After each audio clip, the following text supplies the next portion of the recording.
During an interview, Dominic Mysterio got upset when the interviewer kept disrespecting Rhea Ripley by talking about her appearance. Que está rica, o sea, que se ve bien. ¿Que está qué? Que está rica, que se ve bien, o sea, con respeto, como se dice en Puerto Rico. Con respeto. ¿Crees que nada más puedes llegar aquí y decir, hey, tu vieja está bien buena, está rica y me voy a quedar aquí quieto diciendo nada? Eso no se dice. No, pero es con respeto, o sea, una jeva que se ve bonita. ¿Con respeto a quién? ¿A ti? A mí. Claro, y a ella Con respeto a mí. Claro. Dom couldn't believe his ears and kept asking the interviewer to repeat what he said. Una jeva que... Pero quiero que lo digas una vez más. ¿Que está qué? Que se ve bien, que está buena. O sea, que está... No, dijiste una palabra con la R. ¿Que está qué? Una vez más, por favor. No, si te molesta no lo te voy a escuché, decir. no, por favor, dime una vez más. Rica. One more time. ¿Que está qué? And he did. Que se ve bien, ¿no? Pero... ¿Qué pasó? De mi mami no se habla. Especialmente faltándole el respeto. Diciéndole que está rica, que está buena esto y que el otro. And it led to this moment that would end the interview. Aquí ya terminamos.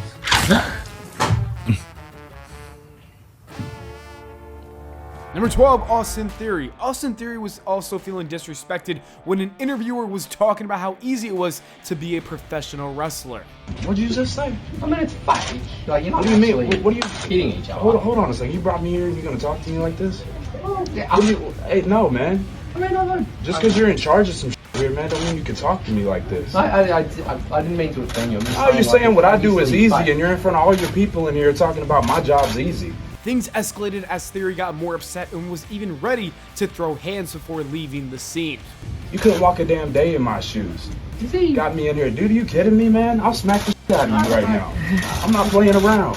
Don't bring me all the way here for some media, man. This guy's talking his head off, man.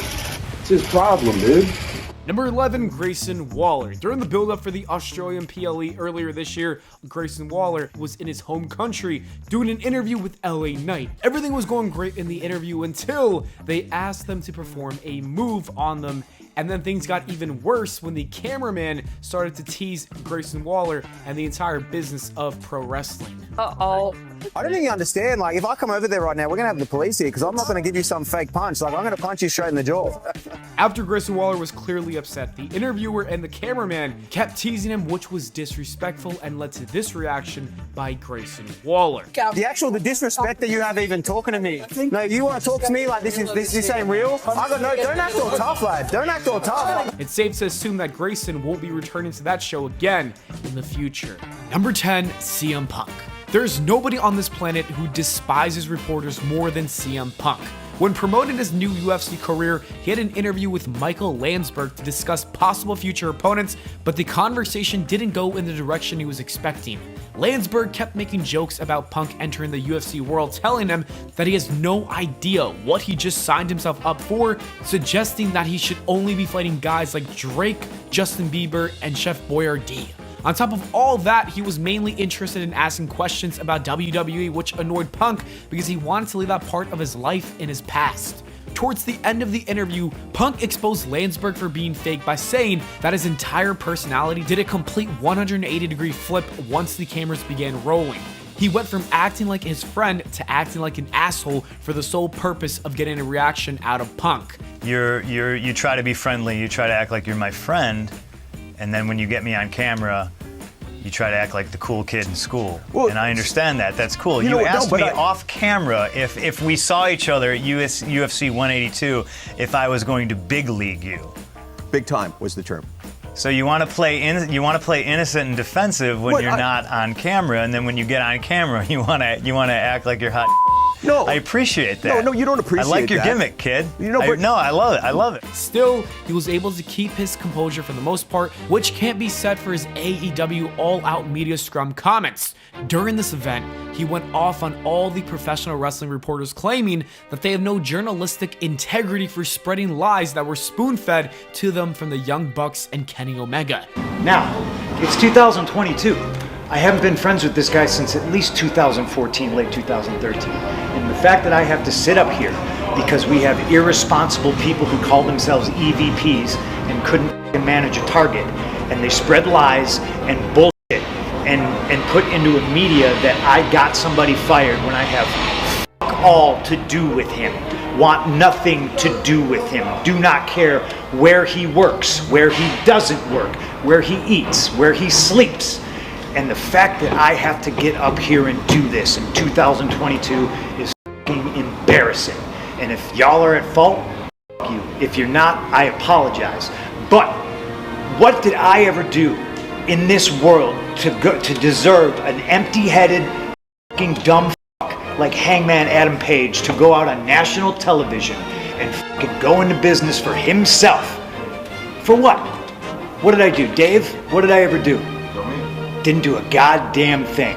If anything good came out of this, it's that wrestling reporters may think twice before putting out stories that even have the slightest possibility of being false. Number 9, Vince McMahon.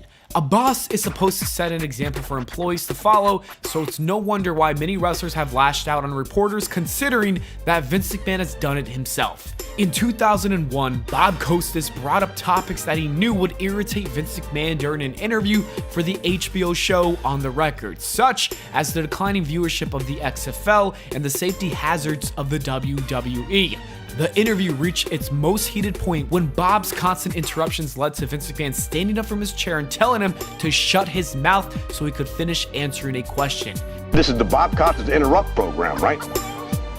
It's a characterization I think few would share, but it might work for you in this instance. It worked for me. I mean, take a look at the tape when you play it back. How many times did Bob Costas interrupt Vince McMahon before he let him answer the question? It was only years later when Vince revealed what was going through his mind at that moment in Jim Miller's book, Tinderbox, HBO's Ruthless Pursuit of New Frontiers. He admitted that if Costas was 6'5" and 295 pounds rather than 5'7" and 140 pounds, he would have given him some great television by beating the out of him.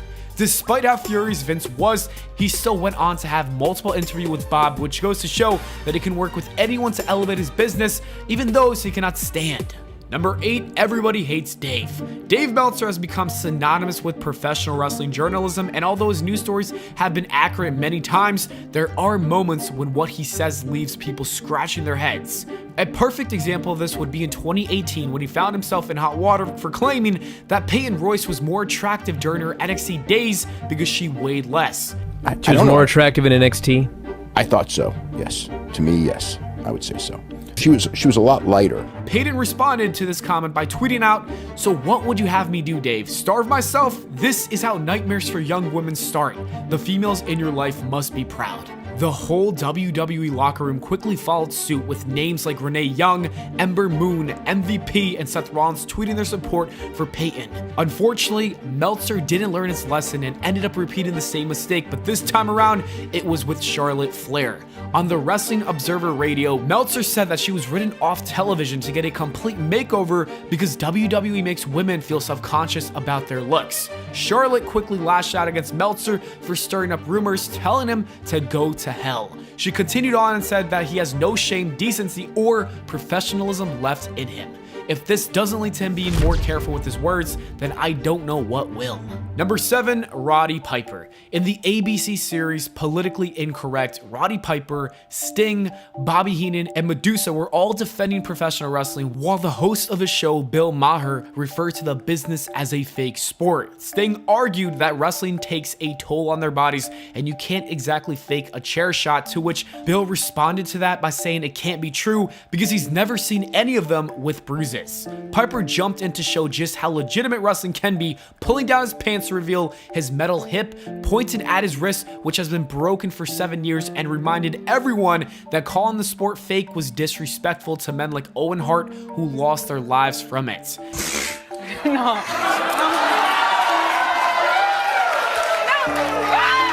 Metal hip. See that wrist? 7 years it's been broken. Owen Hart, dead. Why don't you go tell Mrs. Hart what a joke it is, huh? Despite all of this, Bill continued on with his jokes, but Piper wasn't having any of it. You know, and I'm not dropping my pants in front of other men, but go ahead. Okay. Well, how'd you get the job?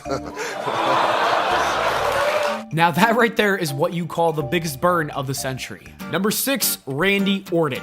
There's quite a number of wrestlers who have developed a reputation for losing their tempers quickly, and Randy Orton is somewhere on top of that list. In an interview with Mexican reporter El Furby, Orton was becoming visibly frustrated as he kept being asked silly questions such as, "What do you usually eat for breakfast?" Shortly after, the reporter referred to him as being fragile, and that's when all hell broke loose. Orton was in a state of pure anger when he suddenly got into the face of the reporter, daring him to repeat what he had just said and threatening to headbutt his teeth through his skull. This wasn't the only time that he destroyed a reporter. There was a time when he went off another reporter, slapping him in the face. Well, I mean, I'm sure you like to watch yourself on the pay-per-views now and again, and the repeats and stuff like that. Do you have a big TV? Randy Orton has no chill whatsoever. Number 5, Curt Hennig. A week after the passing of Rick Rude, Curt Hennig, more commonly known among WWE fans as Mr. Perfect, had a backstage interview on Nitro where he was asked how the last few days had been since losing his close friend. What seemed strange about this was that Curt had just wrapped up cutting a heel promo, and the question caught him completely off guard.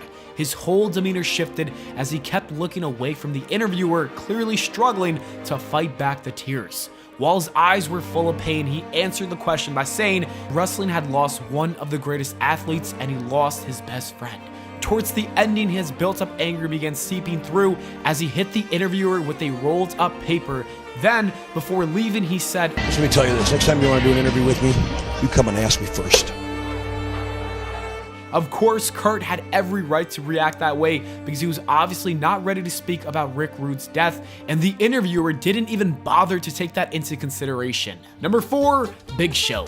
Andrew Green was scheduled to have a backstage interview with the Big Show, who was not in the mood to talk after losing his World Heavyweight Championship match against Alberto Del Rio at the Royal Rumble. According to Big Show, he was staying in character as he walked towards Green, grabbed him by the collar, and struck his face. He shouted, "You son of a bitch, are you having fun right now? Don't come up to me again." Green viewed this to be a true outburst of anger, claiming that he was unaware that the Big Show would get physical with him and use profane language. The incident was so traumatizing for Green that he had to quit because his anxiety prevented him from interacting with other wrestlers. He sued the WWE for negligence, invasion of privacy, and emotional distress because the company failed to properly supervise the Big Show. Number 3, Vader. While in Kuwait to promote a match between Vader and The Undertaker, an interviewer asked the unoriginal question of whether or not wrestling is fake.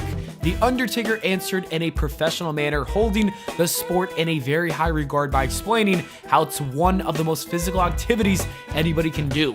Vader, however, said that he wasn't going to be as diplomatic as The Undertaker, leading to him flipping over a table and aggressively grabbing the interviewer by the tie. Does that feel fake, huh?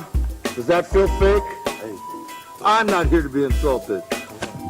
The incident was clearly not staged based on the scared expression of the reporter's face, as well as the fact that Vader did end up getting arrested for assault. Most people would agree that Vader overreacted, but then again, this is the same guy who pushed his own eyeball back into its socket after it popped out during a match. So it's no wonder why he felt so insulted by the wrestling is fake comments. Number 2, Hulk Hogan. Being the top guy in the WWE meant that Hulk Hogan had to bear the responsibility of spearheading the WrestleMania promotional tour, unaware that doing this would result in him facing a $5 million lawsuit.